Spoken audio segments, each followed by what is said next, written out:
आज मी बाप्पांची निवांत अशी पूजा करून घेतली, कारण उद्या आहे अनंत चतुर्थी आणि उद्या खूप सारी धावपळ असते.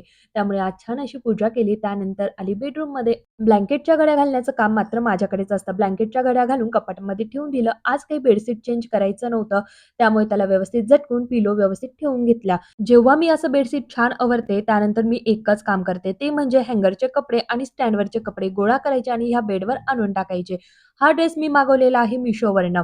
मिंत्रा आणि Mishoवरनं मी या ड्रेसची ऑर्डर केली होती आणि म्हटलं बघूयात आपण क्वालिटी डिफरन्स काय आहे. तर क्वालिटी दोघांचीही छान होती. फक्त मिंत्राची प्राइस जरा हाय होती आणि Mishoची मात्र कमी होती. म्हणून मी मिंत्राचा रिटर्न केला आणि Mishoचा मात्र ठेवून घेतला.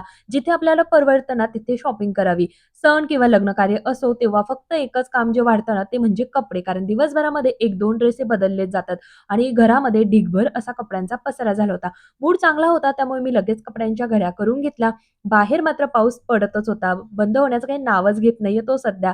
तर 2 दिवसापासून हे कपडे वाळतायत गॅलरीमध्ये. रात्रीच्या वेळेस मी त्याला फॅनखाली घेते आणि दिवस उगवला, की पुन्हा बाहेर गॅलरीमध्ये आणून ठेवत असते. स्टँड आहे म्हणून बरं आहे. तर आज मी बाप्पांसाठी ना पुरणाची पोळी बनवणार आहे. एका बाजूला डाळ शिजत होती, दुसऱ्या बाजूला मी छान राईस लावून दिला, कटाची आमटी झाली, त्यानंतर तळण तळायला घेतलं. कुरडई पापडी छान अशी तळून घेतली. जरा जास्तच तळणार आहे कारण मला चटणी पण बनवायची होती.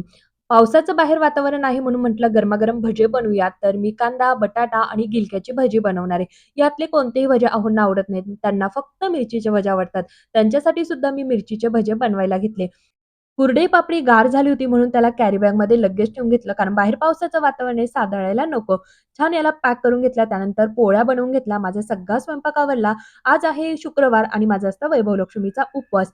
पूजेची मांडणी करून घेतली, त्यानंतर कथा वाचली, आरती केली, लक्ष्मी मातेला आणि गणपती बाप्पांना पुरणाच्या पोळीचा नैवेद्य दाखवला. आम्ही जेवणं केली, घरातलं आवरलं. आज होतं मुलांचं फॅन्सी ड्रेस कॉम्पिटिशन. श्लोक बनला होता स्पायडरमॅन आणि आरुष बनला होता हिरो. असा संपवला आजचा दिवस. बाय.